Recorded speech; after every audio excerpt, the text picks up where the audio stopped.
Hello, my dear readers. Welcome to the Wonder World. Our book today is A Kiss Goodbye by Audrey Penn, illustrated by Barbara L. Gibson. Chester Raccoon sat in the corner of his tree hollow and frowned. I am not moving, he announced stubbornly. I am staying here. I want to stay with my tree and stay with my friends and stay where I've always lived. Mrs. Raccoon patted Chester's worried, furrowed forehead. I understand how you feel, she told him in understanding, motherly voice, but I'm afraid we all have to move. But I like it here, whined Chester. It's my home. It's my home too, said Mrs. Raccoon, and Ronnie's, and I know how scary it is to move to a new place. But sometimes, like when you started school and change classes, you have to do things that are scary and hard at first. I know.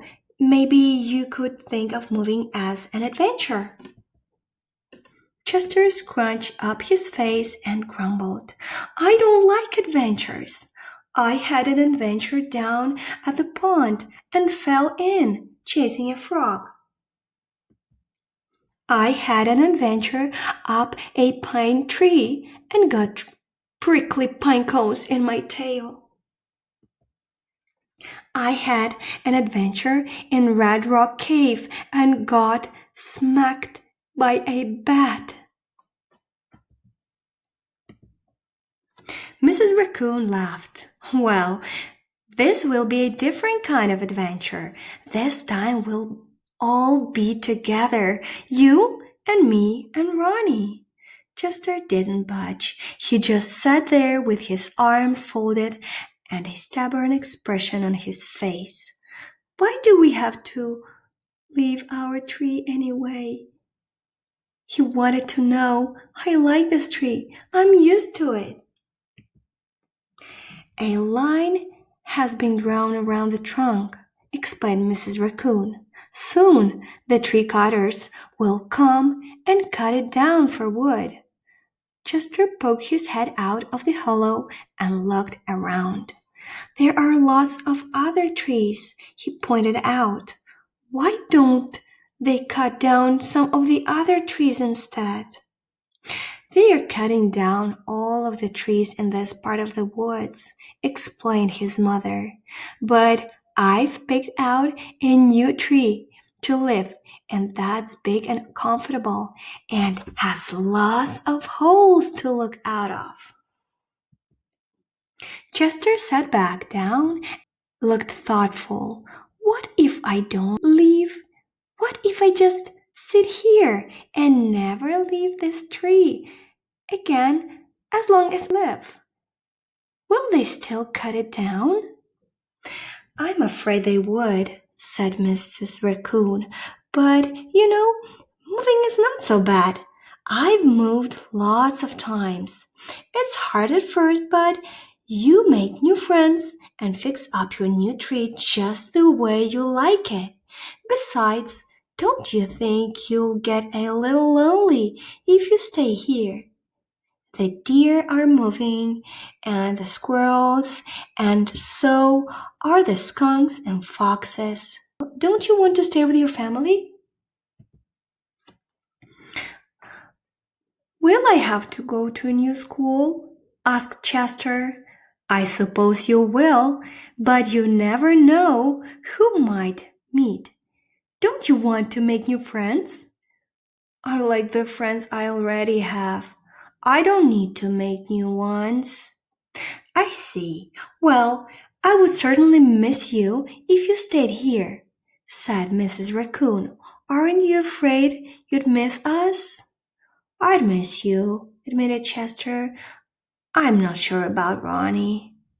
Mrs. Raccoon chuckled.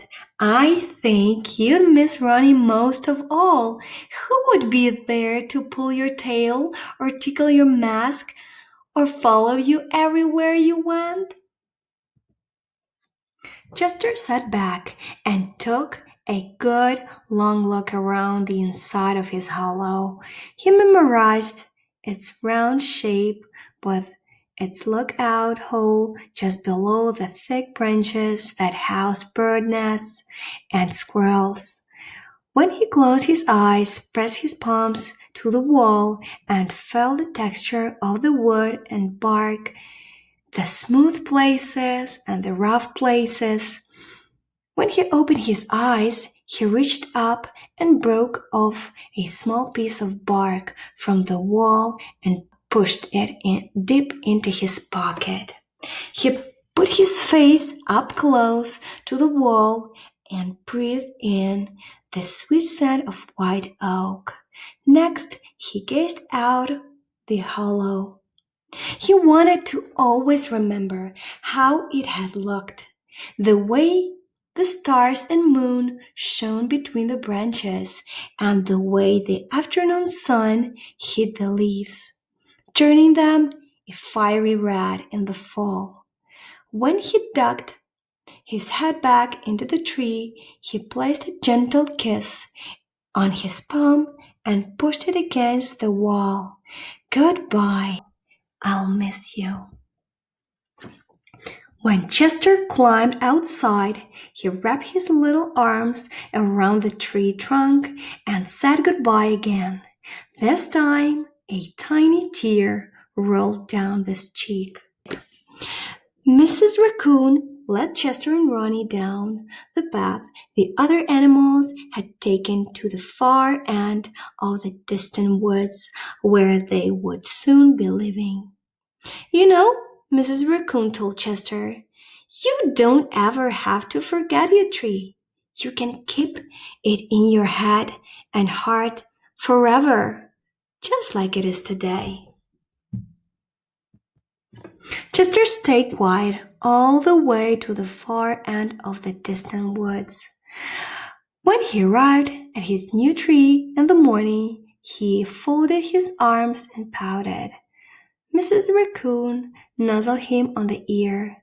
"Why don't we all go inside and see how we like it?" Chester followed his mother and brother into the tree hollow and looked around. He reached into his pocket and fingered the small piece of bark he had brought with him. It felt good having a piece of his old home. "What do you think?" asked Mrs. Raccoon. "It's okay," said Chester. Ronnie looked up at his big brother, saw that he was sad, and climbed onto his lap. Reaching up, he pulled Chester's whiskers and tickled him under his arm.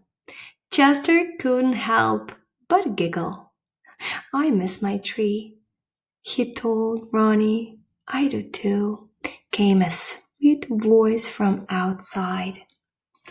Chester's ears perked up and he popped his head out of the hollow. There, standing at the foot of the tree, was a young raccoon just about his age. "Hi, I'm Cassie," said the young raccoon. "Who are you?" Chester ducked back down in the hollow and brushed back a ruffled black mask. When he popped his head back out, Cassie was still there. "I am Chester," he said shyly. "Do you live here?" "I do now," said Cassie. Chester left Ronnie with his mother, climbed out of the tree, and stood beside the pretty raccoon. His tiny pink cheeks plumped into a wide smile. Mrs. Raccoon peeked out of the tree and grinned. Placing a kiss in her palm, she showed it to Chester and told him to go play. Chester kissed the center of his palm and turned it toward his mother. "All right," he told her. "I'll stay." The end. I hope, friends, you enjoy the story. Have a wonderful day and See you next time.